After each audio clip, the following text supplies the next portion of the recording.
Share बाजार जो है इसका हमारे जीवन में काफ़ी पुराना रुझान है लोगों में। तो क्या कुछ ऐसा है, आप उपाय बता सकते हैं कि इसमें लोग पैसा इन्वेस्ट करके अपने जीवन को खुशहाल बना सकें, समृद्ध बना सकें? मैंने एक वीडियो में देखा कि आप कहते हुए मैंने सुना है कि अपनी वाइफ को, पत्नी को गोलगप्पे खिलाओ तो गोलगप्पे खाने से धन बरसेगा, जब आपके ग्रह बदल जाएंगे। तो ये सुनने में तो एक मजाक सा लगता है, क्या ऐसा पॉसिबल है? ये कोई उपाय है इस तरह का? कनक का दान मंदिर में करते रहें। गेहूं, अगर आप गेहूं मंदिर में दान देते रहते हैं ना लगातार रविवार के दिन सुबह के समय, तो आपको रोजगार की कमी नहीं आती। छतर चढ़ाने से बुध ग्रह अच्छा होता है, और बुध ग्रह अच्छा होने से आपकी बुद्धि अच्छी होती है, आप अच्छे निर्णय लेते हैं, आपकी बहन बेटी सुखी होती है और व्यापार अच्छा चलता है। बच्चियां छोटी उम्र में गर्भ धारण कर जाती हैं, शादी से पहले ही मिसगैरेज करवा देती हैं। जब आपके गर्भ में कोई भी जीव आ गया, आपने उसकी हत्या कर रहे हैं, वो श्वास लेने लग पड़ा, आपने उसे मतलब अबॉर्शन करवा दिया या फिर किसी दवा के द्वारा उसके जीवन का अंत कर दिया, आपने की तो जीव की हत्या ही है ना। तो इंसान को गर्भ में मार रहा है। नमस्कार, सरस्वती ज्योतिष विज्ञान चैनल देख रहे सभी दर्शकों का मैं डिप्टी राजा स्वागत करता हूं। आप सभी को जय श्री राम। और ज्योतिष का घर घर प्रचार हो, प्रसार हो, आप सभी इसके जानकार हों, ऐसी हमारी सारी टीम की इच्छा है। और हमारे पंडित जी जो हमेशा हमें मार्गदर्शन करते रहते हैं, तो एक बार फिर ब्यास दरिया की इस पवित्र भूमि पर हम इकट्ठा हुए हैं। और सबसे पहले मैं पंडित जी आपका स्वागत करता हूं। हमारे साथ हैं जी पंडित अरविंद तिवारी जी। राम राम जी। राम राम जी। पंडित जी, शेयर बाजार जो है इसका हमारे जीवन में काफ़ी पुराना रुझान है लोगों में, काफ़ी स्कैम भी हुए इसमें। और शेयर बाजार एक अच्छा खासा बिजनेस आज उभर के सामने आया है जी। तो क्या कुछ ऐसा है, आप उपाय बता सकते हैं कि इसमें लोग पैसा इन्वेस्ट करके अपने जीवन को खुशहाल बना सकें, समृद्ध बना सकें? शेयर बाजार को ना समझने से पहले जो आपने बात कही है, हमें इसके बारे में एक चीज़ को अच्छे से समझना होगा। आज के समय में शेयर बाजार है क्या, मैं दर्शकों को बताना चाहूँगा। शेयर बाजार, अगर हम ट्रेडिंग करते हैं, आप सभी जानते हैं कि कहीं ना कहीं आपका पैसा उसमें रिस्क में रहता है। मतलब आपका धन बढ़ भी सकता है, कम भी हो सकता है। तो एक तरह का हो गया जुआ, ठीक है, रिस्क में चला गया। और एक शेयर बाज़ार है जहां पर आप लॉन्ग टर्म में इन्वेस्टमेंट कर देते हैं। हो सकता है आपको इतना बड़ा प्रॉफिट ना हो, लेकिन कुछ ना कुछ प्रॉफिट हो जाता है। मतलब उसमें आपका जो मूलधन है वो डूबता नहीं है, ठीक है। तो वो इन्वेस्टमेंट करना तो ठीक है, लेकिन अगर आप कहें कि आपने ट्रेडिंग करनी है, पैसा लगाना है, रिस्क में रखना है, तो ये जुए की कैटेगरी में आ जाता है। और जो जुआ होता है ना, जुआ किसी का नहीं हुआ, पहले ये बात हम अच्छी तरह से समझ लें। और जुए से कभी भी समृद्धि प्राप्त नहीं की जा सकती। जुए का उदाहरण हमें महाभारत काल में देखने को मिलता है, जहाँ पर इतने बड़े विद्वान धर्मराज है ना, युधिष्ठिर, जिन्होंने जुआ खेलते हुए अपने बुद्धि और विवेक को खो दिया जी। और वहाँ पर क्या कुछ हुआ सभी जानते हैं। अपनी पत्नी तक दांव पे लगा दी, भगवान कृष्ण जी ने रक्षा की। मतलब ये उदाहरण हमें मिलता है कि जुआ किसी भी स्वरूप में हो, चाहे वो शेयर बाज़ार हो या और किसी तरीके से आप धन कमाना चाहते हो। देखिए, ज्योतिष अगर हमें करना है तो हमें लोगों को सही और सच्ची जानकारी देनी चाहिए, ठीक है ना। अगर हमने सिर्फ अपने स्वार्थ के ऊपर चल के, अगर मैं कहूँ कि मैं आपको कुछ ऐसी टेक्निक्स दूंगा कि आप कभी शेयर बाज़ार में पैसा गवाओगे नहीं, मैं ये कहता हूँ ये संभव ही नहीं है। क्योंकि शेयर बाज़ार चंद्रमा के ऊपर निर्धारित होता है, राहु के ऊपर निर्धारित होता है। जब ये ग्रह बिगड़ जाएगा, आप एक गलत निर्णय लेंगे और आपकी बड़ी से बड़ी विरासत भी डूब जाएगी। मेरे पास ढेरों कुंडलियां आती हैं जो शेयर बाज़ार में अपना धन गंवा चुके हैं। रोज़ की अगर बात करूं, 2 से 3 कुंडलियां ऐसी होती हैं कि लोग कहते हैं हमारा पैसा डूब गया। तो मैं उनको ये नहीं कहता कि भाई मैं तुमको आज से टेक्निक बताऊंगा, आप इस तरह से शेयर बाज़ार में पैसा लगाओ जी। मैं उनको कहता हूँ जो हो गया उसे भूल जाओ, आगे से कभी शेयर बाज़ार में इन्वेस्ट मत करना, नहीं तो जो तुम्हारे पास है वो भी चला जाएगा और तुम भीख मांगने के हालातों में आ जाओगे। तो कई लोग तो समझ जाते हैं, लेकिन कई लोग बाद में धोखा खाकर फिर से दोबारा आते हैं, कहते हैं कि पंडित जी आपने रोका था, हम नहीं समझे। शेयर बाज़ार किसी को कभी भी समृद्ध नहीं बना सकता। ट्रेडिंग जिसमें आपका पैसा डूबने के आसार रहते हैं जी। मेरा ये निजी अनुभव है। और अगर कमेंट करने की बात कहूँ ना, तो लोग कमेंट करें नीचे, कौन बनाया आज तक शेयर बाज़ार से। जितनी मर्जी पढ़ाई कर लो आप, उसके बारे में जितनी मर्जी विद्या ग्रहण कर लो, बुद्धि को खराब होते कुछ क्षण लगते हैं, उस समय फिर पैसा डूब जाता है जी। तो आपका कहने का मतलब है कि इसमें बचें। हमारे ऋषि मुनियों ने और हमारे बुज़ुर्गों ने हमें क्या सिखाया है कि दोनों हाथों यानी कि 10 उंगलियों की कमाई खानी चाहिए। ये जो कमाई है ये मस्तिष्क की है जी। जुआ क्या होता है, आप एक जोड़ तोड़ लगाते हैं, जी। जोड़ तोड़ राहु के होते हैं, गलत बैठेंगे ही बैठेंगे। और जो हाथ से कमाया गया धन है, मेहनत करके कमाते हैं, वो कभी बेकार नहीं जाता, मतलब वो हमेशा फलता है। और दिमाग के द्वारा जुआ खेल के की गई कमाई, सिर्फ जुए की बात कर रहा हूँ शेयर बाज़ार में और किसी में नहीं, बाकी जो दिमागी काम है वो अलग है, वो समा बदल चुका है, उसमें भी मेहनत होती है, ये नहीं है। लेकिन जो जुआ खेल के वो कभी फलता नहीं है। तो प्यारे दर्शकों, सरस्वती ज्योतिष विज्ञान चैनल पे ये जो हमने पॉडकास्ट का सिलसिला इसीलिए शुरू किया है कि आपके ज़िंदगी में जो समस्याएं आपको आती हैं उनका आप समाधान ढूंढ सके पंडित जी के मार्गदर्शन में।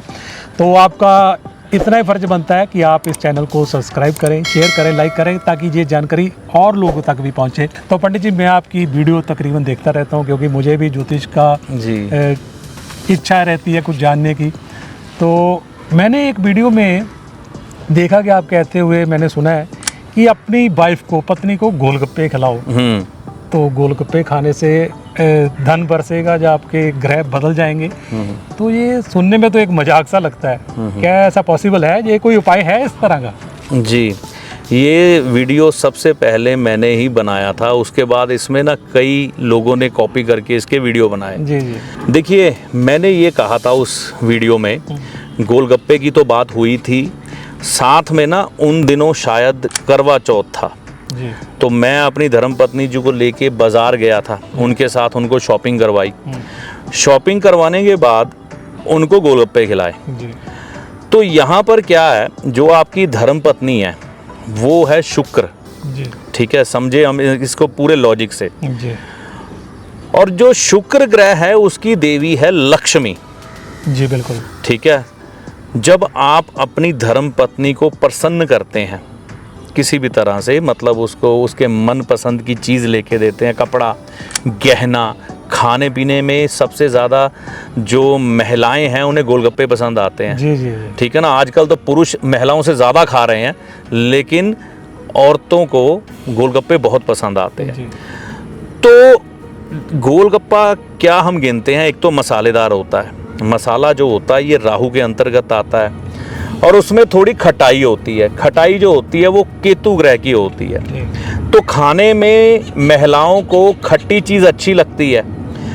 आप किसी भी अपने घर की महिला का, स्त्री का मूड देख लेना, अगर ख़राब है, उन्हें बाज़ार से गोलगप्पे खिला दो या घर पे लाकर उनको गोलगप्पे खिला दो, आप देखेंगे कि उनका मूड एकदम से बदल गया। जी जी। मतलब अगर कोई गुस्सा गिला भी हो उस समय उतर जाता है, क्योंकि खटाई जो है वो केतु की है, और केतु ग्रह हर समय प्रसन्न रहने वाला है।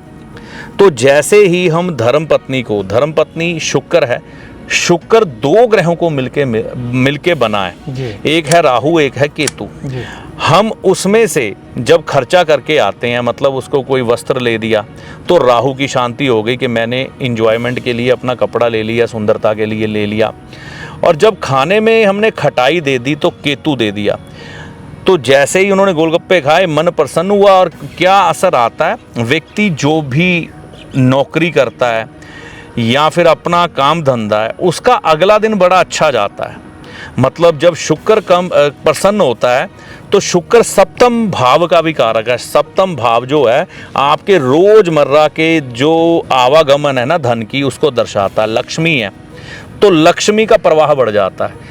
इसलिए मैंने ये कहा था कि अपने धर्मपत्नी को गोलगप्पे खिलाओ, कपड़े लेके दो, रिश्ते अच्छे रखो। ये नहीं कि आप सोचो कि मैं उसको गोलगप्पे खिला दूं, कपड़े लेके दे दूं, बाद में झगड़ा करता रहूं। एक अच्छे इंसान, एक अच्छे हस्बैंड भी बन के दिखाओ, फिर आप देखोगे कि शुक्र अच्छा होता है और धीरे धीरे धीरे करके लक्ष्मी बढ़ती है।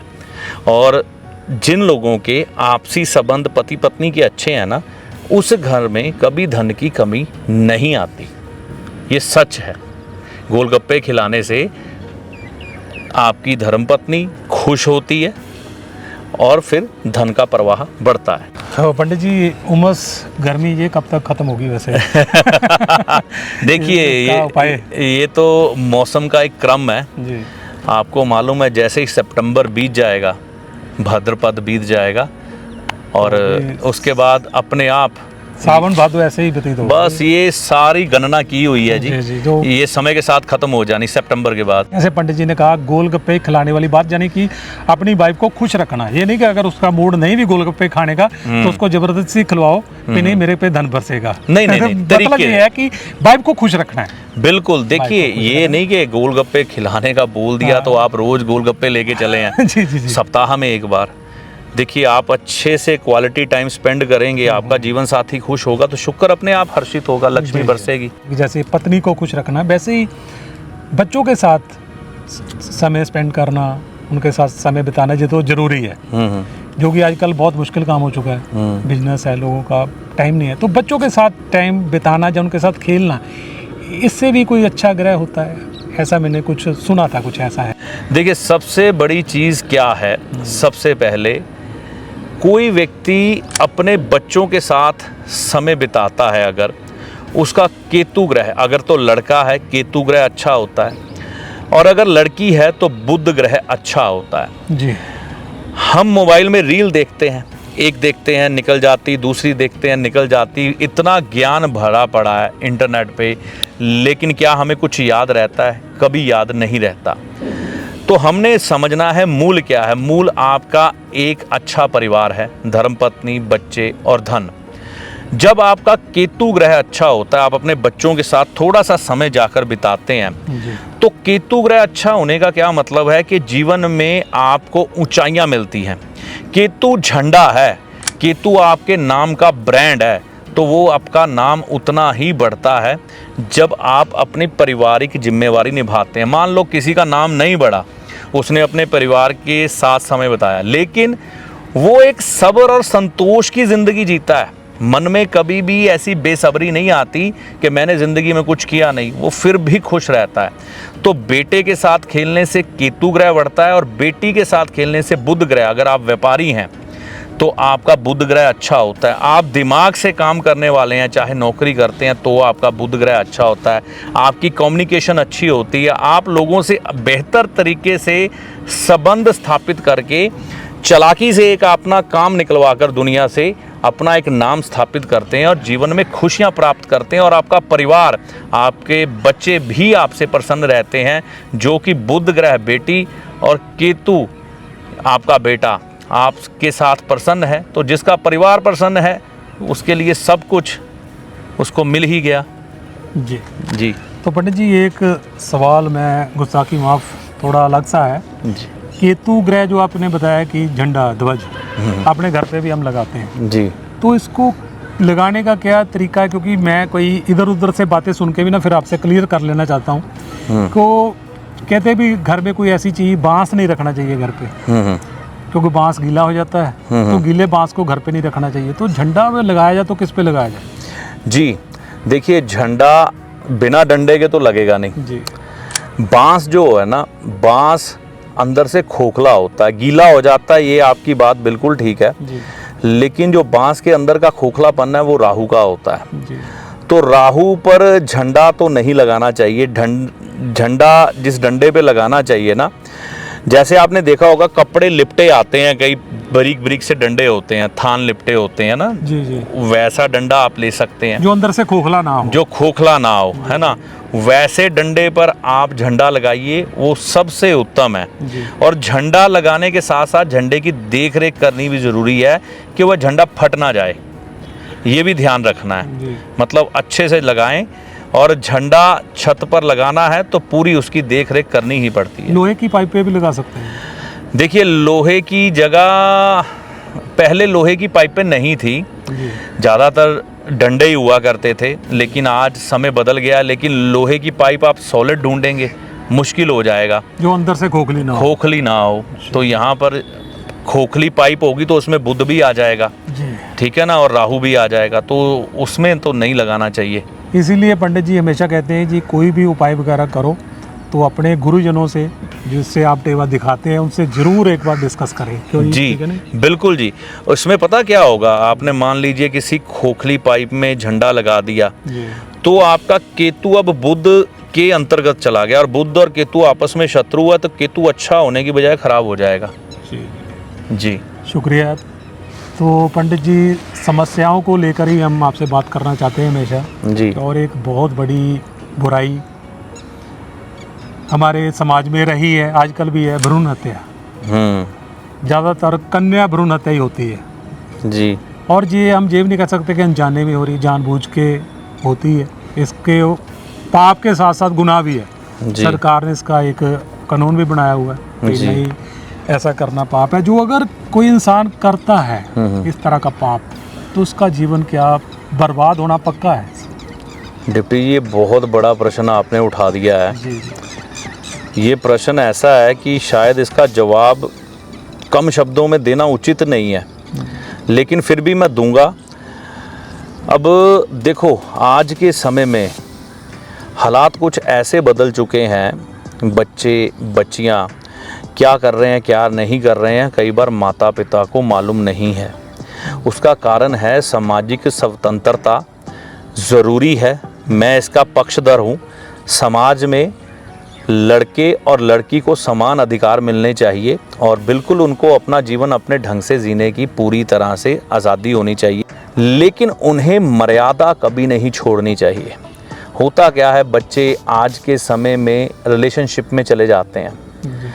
रिलेशनशिप में जाने के बाद कई बार ऐसा देखने में आता है, देखिए कई बार बातें होती हैं, हम हॉरोस्कोप देखते हैं तो समाज की कई चीज़ें हमें मालूम है। जी। बच्चियां छोटी उम्र में गर्भ धारण कर जाती हैं, शादी से पहले ही मिसगैरेज करवा देती हैं, या फिर जो कुछ मेडिसिन आती है बाज़ार में वो खा लेते हैं। कुछ पति पत्नी ऐसे हैं, वो भी कई बार गर्भ धारण कर जाते हैं तो वो गर्भ गिरा देते हैं। एक बात को समझें, ब्रह्म हत्या क्या है?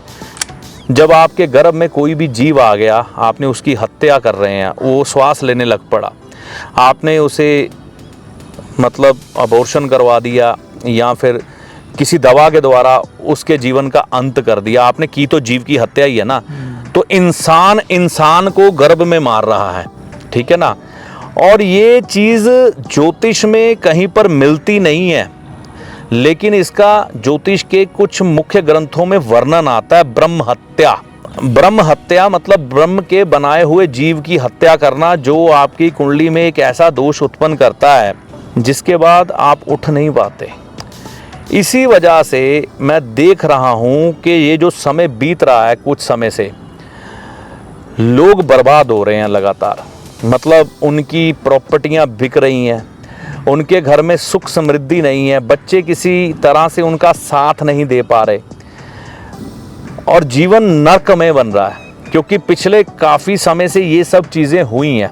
अंधाधुंध भ्रूण हत्या हुई है, चाहे वो गर्भ में कन्या संतान आ गई उस वजह से, या किसी ने इस तरह से संबंध बनाए कि पूरी तरह से मर्यादा का ध्यान नहीं रखा गया, जिसकी वजह से गर्भ आ गया और गर्भ को नष्ट कर दिया गया।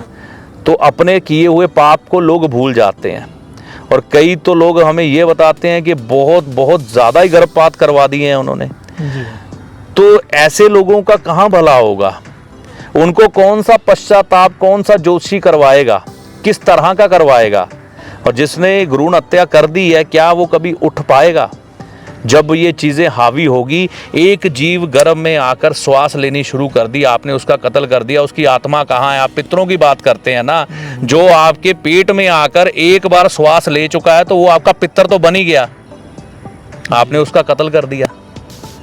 चाहे वो आप कहें कि हम समाज में क्या मुंह दिखाएंगे या फलाना ढिमकाना, जो मर्जी तर्क दे लें, लेकिन उसका कत्ल हो चुका है, वो आपको छोड़ेगा नहीं।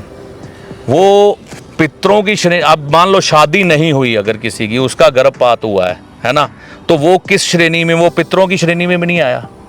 वो किस तरह, उससे शादी नहीं हुई, लड़के की बाद में, लड़के और लड़की की बाद में शादी नहीं हुई, उसने गर्भपात करवा दिया, तो वो अब किधर भटकेगा, वो किसके गोत्र में घुसेगा कि ये मेरा है। तो यहाँ पर ऐसी बहुत सी बातें हैं जो ज्योतिष के बहुत गहरे रहस्यों को उजागर करती है, और लोग फिर कहते हैं हमें उपायों का असर नहीं आता। तो ये विषय बहुत गंभीर है, इसका पश्चाताप कराने वाले को भी 10 बार सोचना पड़ेगा कि हम जिस बंदे का पाप धोने जा रहे हैं ना, उसने तो किया है, उसके मन में क्या पश्चाताप है इस चीज़ का। तो गंभीर विषय है बहुत। वाकई पंडित जी, ये ऐसा पाप जिससे हमेशा बचना ही चाहिए, क्योंकि पाप तो किसी भी बचना सही है, लेकिन ये तो ऐसा पाप है, रूप कांप जाती है ऐसा सुन के, हाँ, कि किसी ऐसे जीव को गर्भ में मार दिया जाए। देखिए मेरे से ना ऐसे बंदे मिले, मैंने वीडियो बहुत देर पहले डाला था ऐसा, जी वेजिटेरियन, पूरी फैमिली भगवान श्री कृष्ण जी की भक्त है, जी, लहसुन प्याज तक नहीं वो लोग खाते, इतने सात्विक हैं, उनसे भ्रूण हत्या हुई बड़ी है। चलो पंडित जी, हम विषय बहुत गंभीर है, पॉडकास्ट को थोड़ा हम रिलैक्स की तरफ ले जाते हैं। तो सावन का महीना चल रहा है पंडित जी, जी माता चिंतपूर्णी जी के मेले शुरू हो जाएंगे। जी, वैसे तो शुरू हो चुके हैं, मेले लगे हुए हैं, मैं गया था पिछले हफ्ते जी, और रौनक लगी हुई है जी। तो लोग, एक छोटी सी बात मैं करना चाहूँगी, लोग जो मदी आपाधापी वहाँ पे मचा देते हैं कि किसी तरह मुझे वीआईपी दर्शन पहले ही हो जाएं, हाँ, पे मैं लाइन में ना लगना पड़े। लोगों का ये भी हक मारने वाली बात मुझे वहाँ पे नजर आई, लोग चाहते हैं कि फटाफट मुझे दर्शन हो जाए। हाँ जी। तो ये इसके बारे में कुछ बताना चाहेंगे आप कि कैसे करने चाहिए दर्शन यहाँ पे? देखिए, जब आप आध्यात्मिक यात्रा पर निकले हैं जी, तो आध्यात्मिक यात्रा पूरी तरह से सात्विक होनी चाहिए, मतलब खान पान का ध्यान रखते हुए पूरी तरह से जाएं। और आध्यात्मिक यात्रा में आपको ये भी ध्यान रखना है किसी का दिल ना दुखे। मान लीजिए आप नियम तोड़कर लाइन में लगते हैं या किसी तरह से छल करके पहले माथा टेक लेते हैं, अगर आपको कोई देखता है तो उसका मन दुखता है ना, तो वो आपकी वजह से उसकी तीर्थ यात्रा करते हुए उसका मन दुखा। यानी कि तीर्थ यात्री जो होता है केतु है, आप भी केतु बन के गए थे अपने बृहस्पति को अच्छा करने के लिए। लेकिन जब हम किसी का हक मारकर पहले लाइन में आगे लग के अपना माथा टेकते हैं तो आपकी वो तीर्थ यात्रा का फल निष्फल हो जाता है। तो जो वीआईपी लोग जाते हैं, हाँ जी, तो वे मेरा ख्याल उनका जाना कोई फायदा ही नहीं है, क्योंकि वो भी किसी का हक मार के जा रहे हैं, मैंने देखा है जी। वीआईपी लोग बहुत जाते हैं, देखिए पहले संगत खड़ी है उनको पहले लेके जाते हैं कि आप पहले माथा टेक लो, चलो कोई जरूरी है, कोई अधिकारी है जिसके पास समय की कमी है जी, कोई वैसे सेलिब्रिटी, उसे खुद चाहिए कि नहीं मैं लाइन में लग के जाऊंगा। आपकी बात बिल्कुल सही है, मैं इससे सहमत हूँ। मैं पिछले दिनों ना मैं जाके आया माता वैष्णो देवी जी के धाम पे, जी जी, वहाँ पर कोई मुझे वीआईपी कतार नजर नहीं आई जो मैंने देखा। बहुत बड़ा धाम है वो, बहुत अच्छी बात, ठीक है ना। वहाँ पर सभी लोग एक ही लाइन में चलते जा रहे हैं, आगे जाके 3 या 2 लाइनें हो जाती हैं, लोग बढ़ जाते हैं और लाइन में कतार में लगकर माथा टेकते हैं। अगर आपको ईश्वर के धाम में जाकर माथा टेकना है तो वहाँ पर तो सभी सामान्य ही हैं। किसी का दिल दुखाकर या अपने पद का लाभ उठाकर माथा टेकना वो तो उचित तो कभी भी नहीं है, उस चीज़ को हम मान सकते हैं। ठीक है, शुक्रिया पंडित जी। और हम चलते हैं फिर हम अपने पॉडकास्ट की तरफ, जो आज का स्पेशल है कि हम उपाय की बात कर रहे हैं जी। और छतर चढ़ाने की बात आपने भी कही, छतर चढ़ाने से क्या होता है और छतर कैसा हो, तो उस छतर चढ़ाने से क्या हमारा व्यापार अच्छा हो सकता है? जी देखिए, छतर को पहले समझे है क्या। जी जी। हर चीज़ हमारी ग्रहों के साथ जुड़ी है। जो भी हम धार्मिक किसी भी क्रिया में उपयोग करते हैं ना, वो ग्रहों से जुड़ी है। जो छतर की बात करते हैं ना जी, छतर मतलब गुंबद नुमा आपने देखा होगा कि होता है। और इस धरती पर सबसे बड़ा घना पेड़ ज़्यादातर देखा जाता है, वो कौन सा है? बरगद का, ठीक है। बरगद का पेड़ सबसे विशाल होता है, सबसे घना होता है। जितना वो लंबी उम्र जीता है उतना ही घना हो जाता है, बड़ा हो जाता है जी। जो छतर है ना, उसको बरगद के पेड़ से तुलना की गई है। कैसे? बरगद के पेड़ को लाल किताब में बृहस्पति और चंद्र माना गया है, और जो छतर होता है वह भी बृहस्पति और चंद्र का स्वरूप माना गया है जी। तो जब हम छतर माता रानी को चढ़ाते हैं, ये किसी ने पहले बात नहीं की थी, छतर चढ़ते थे, लेकिन इसका कोई साइंटिफिक प्रूफ नहीं था। इस पे सबसे पहले वीडियो मैंने बनाया, उसके बाद कई लोगों ने कॉपी किया है। तो जो छतर माता को चढ़ता है वो चढ़ता है बृहस्पति और चंद्र का। लाल किताब में स्पष्ट वर्णन है कि बृहस्पति और चंद्र के द्वारा बुध काबू में आ जाता है, कंट्रोल हो जाता है। तो यहाँ क्या होता है, माता रानी है पिंडी स्वरूप में, माता रानी के ऊपर जब छतर चढ़ता है तो क्या आ गया यहाँ पर, बृहस्पति और चंद्रमा, जिसने माता रानी यानी कि बुध ग्रह को ऊपर चढ़ गया और हमारा बुध ग्रह उससे कंट्रोल हो गया, क्योंकि बुध ग्रह की देवी है माता दुर्गा। जी जी। इसलिए छतर चढ़ाने से बुध ग्रह अच्छा होता है, और बुध ग्रह अच्छा होने से आपकी बुद्धि अच्छी होती है, आप अच्छे निर्णय लेते हैं, आपकी बहन बेटी सुखी होती है और व्यापार अच्छा चलता है। तो पंडित जी, आपने कई बार जिक्र किया है मिट्टी के उपाय। मिट्टी, कुम्हार की मिट्टी जी, गौशाला की मिट्टी जी, और खेत की मिट्टी, इससे भी उपाय आप करवाते हैं या उससे क्या फायदे होते हैं? जी, ये मेरा सबसे पसंदीदा उपाय है जी। जी। देखिए, खेत की मिट्टी होती है शुक्र की। कुम्हार की मिट्टी, कुम्हार भी शुक्र माना जाता है जी। और गौशाला की मिट्टी आपने बोला है जी, गौशाला की मिट्टी है ना। तीसरी गौशाला की मिट्टी, गौशाला की, खेत की, कुम्हार की। हाँ, 3 मिट्टियाँ हो गई। जी, जी। तो गौशाला की मिट्टी भी शुक्र की होती है। तीनों मिट्टी को आपस में मिला दिया जाता है जी। तो यहाँ तक हम पहुँच गए। पहले इसकी आपको भूमिका बताता हूँ। पहले हर घर में आंगन था, कच्ची जगह हुआ करती थी। समय ने परिवर्तन लिए, लोग फ्लैट में चले गए, मकान छोटे हो गए, कच्ची जगह बची नहीं। यानी कि हर किसी घर में जो शुक्र की एक भूमि होती थी कच्ची, आज के समय में वो नहीं रही। जिसके कारण क्या परिवर्तन हमारे जीवन में आए, पैसा नहीं जुड़ता आजकल किसी के पास, जितना मर्जी कमा ले। जिसके पास कच्ची जगह थोड़ी होगी उसी के पास पैसा जुड़ेगा, नहीं तो पैसा जुड़ेगा ही नहीं। ये प्रॉब्लम आएगी बहुत बड़ी। तो हम क्या करते हैं, जिन लोगों के पास कच्ची जगह नहीं है उनके घर पे वह मिट्टी किसी गमले में डलवा देते हैं, तीनों जगह की। शुक्र की मिट्टी, वैसे तो गमले लोगों ने रखे ही हुए हैं, तो उसमें थोड़ी सी ये मिट्टी डलवाते हैं। अगर वह व्यक्ति को ये कहते हैं कि थोड़ी कच्ची जगह तुम बना सको ना अपने घर में, तो वो सबसे बढ़िया उसमें जाके मिट्टी मिला दो जी। अगर उसमें मिला दोगे तो बेहतरीन हो जाएगा। अगर वो नहीं कर सकते तो अपने गमले में मिला दो। गमले घर पे नहीं है तो किसी स्टील के डब्बे में जो कि शनि का होता है उसमें मिला के रख लो। शनि और बुध का होता है, उसमें मिला के वह तीनों मिट्टियां अपने घर में पश्चिम दिशा में कायम कर लो। पश्चिम दिशा क्योंकि शनि और शुक्र दोनों से मिल जाती है, तो वहाँ पर रखने से लक्ष्मी बढ़नी शुरू हो जाती है। तो ये उपाय मैं करवाता हूँ जिनको धन का अभाव होता है और जिनके घरों में पैसा नहीं टिकता। इन तीनों जगह की मिट्टी इकट्ठा करके देखें, आपको आनंद आ जाएगा, पैसा जुड़ना शुरू हो जाएगा। यानी कि चाहे उसे आप गमले में डाल दीजिए, क्योंकि कच्ची जगह आजकल आपने देखा घर में मार्बल पड़े हुए हैं, चिप्स पड़े हुए हैं, तो कच्ची जगह तो मुश्किल होगी, तो गमले में भी डाल सकते हैं। बिल्कुल। फिर यही है, देखो अब हल क्या किया जा सकता है, यही किया जा सकता है, या फिर वैसे ही मिट्टी कायम कर लें, रख लें स्टील के डिब्बे में, वैसे रख लें। हाँ, मुझे याद है एक दिन मैं ऑफिस में बैठा था आपके पास, तो मैं ना आपकी बात कहीं भी चल रही हो मैं सुनता रहता हूँ कि मुझे कुछ ना कुछ यहाँ से मिलेगा जी। तो मेरा जहाँ तक मैंने सुना था कि किसी का आपको फोन आया था कि उसने घर में सांप देखा, जब उसके घर में सांप निकला, तो आपने उसे कहा जी ये अच्छी बात है, ये तो आपका भाग्योदय हो गया जी। तो जिसके घर में सांप निकला होगा उसकी तो सांसें अटक गई होंगी पंडित जी। तो आपने उसे कह दिया कि आपका भाग्योदय हो गया, तो ऐसा क्या पॉसिबल है? वाह डिप्टी जी, आपसे बच के बातें करनी पड़ेंगी। देखिए, सांप निकलना घर में, मैं ये नहीं कह रहा कि इससे भयभीत नहीं होना चाहिए, आपको पूरी सावधानी रखनी चाहिए। सबसे पहले अपना बचाव करना चाहिए, अपने आप को सुरक्षित जगह पे ले जाना चाहिए, और जो भी इस विषय का जानकार है उसकी मदद से सांप को सुरक्षित तरीके से बाहर निकलवाना चाहिए। और सांप को मारना तो कभी भी नहीं चाहिए, इस चीज़ का ध्यान रखें। अब बात रही कि सांप घर से निकलता है तो भाग्योदय हो जाता है, ये बात बिल्कुल सत्य है।